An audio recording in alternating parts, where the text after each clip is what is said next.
ქართული საზოგადოება ითხოვს ყველა ნორმალური, პროდასავლური და პირველ ყოვლისა პატრიოტული ძალის ერთიანობას და არა უბრალოდ რაღაცა ცერემონიალურ შეხვედრებს. ცერემონიალური შეხვედრები, რომელსაც შედეგი ვერ მოაქვს. ნაციონალური მოძრაობიდან სალომე ზურაბიშვილის კრიტიკა დღეს გია ბარამინძემ ითავა. მესამე პრეზიდენტის პარტია მეხუთე პრეზიდენტით უკმაყოფილოა. ამბობენ, რომ სალომე ზურაბიშვილი მათ თანამებრძოლად არ მიიჩნევს, რადგან მათი პატიმარი ლიდერი არ შეიწყალა. ხალბატონ სალომეს არ ჯერა ერთიანობისა. მეორე, ხალბატონი სალომე არ მიიჩნევს მაგალითად ნაციონალურ მოძრაობას თავის თანამებრძოლად. რადგანაც არც ერთხელ არ დაუდასტურებია არ დაუდასტურებია პატივისცემა ნაციონალური მოძრაობისადმი, არც ერთხელ არ უთქვამს, რომ მიხეილ სააკაშვილი პოლიტპატიმარია. ნაციონალური მოძრაობა სალომე ზურაბიშვილის მიმართ წყენას ოპოზიციური ერთიანობის შენარჩუნების ხათრითაც კი ვეღარ მალავს, რადგან ოპოზიციაში უკვე პრაქტიკულად ყველა თანხმდება, რომ მათი ერთიანობა ვერ შედგა. ერთად მხოლოდ ახალ არჩევნებს და აქციაზე დაკავებულების გათავისუფლებას ითხოვენ. ლელოსგან განსხვავებით კატეგორიულია გახარიას პარტია, სადაც ნაციონალურ მოძრაობასთან თანამშრომლობას ისევ გამორიცხავენ. ძალიან მნიშვნელოვანია ძლიერი კოორდინაცია იმ კონკრეტული ორი საკითხის ირგვლივ, რომელიც დღესდღეობით ჩვენს მოსახლეობას აწუხებს.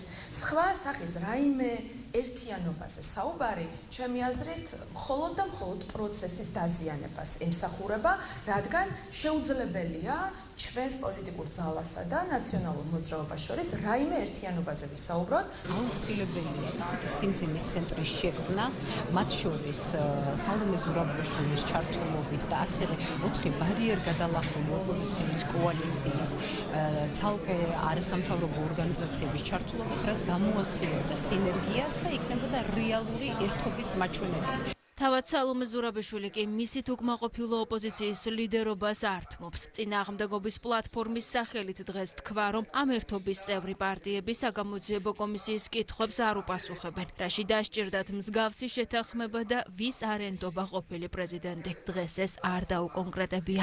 არც ერთი აქ შემავალი პოლიტიკური პარტიები არ მიიღებენ მონაწილეობას ამ კომისიაში, რადგან ეს კომისია ერთის მხრივ არის სრულიად არალეგიტიმური, როგორც პარლამენტის მიერ არალეგიტიმურ პარლამენტის მიერ შექმნილი და მეორეს მხრივ, იმიტომ რომ ეს კომისია ემსახურება მხოლოდ და მხოლოდ რუსულ ინტერესებს. მომართველი გუნდის შეფასებით ოპოზიცია ახლა თავად აღმოჩნდა იმ ქაოსში, რაც ქვეყანაში ვერ შექმნეს. საპარლამენტო უმრავლესობის თქმით, ოპონენტებმა არაერთი მცდელობის მიუხედავად ქვეყანას ზიანი ვერ მიაყენეს, რამაც საბოლოოდ მათ რიგებში დაბნეულობა გამოიწვია. ქაოსია კოლექტიურ ნაციონალურ მოძრაობაში, იმიტომ რომ მათ საკუთარი დავალების მიმცემების წინაშე, დამფინანსებლების და პატრონების წინაშე მათზე დაკისრებული და აღებული მოვალეობები ვერ შეასრულეს.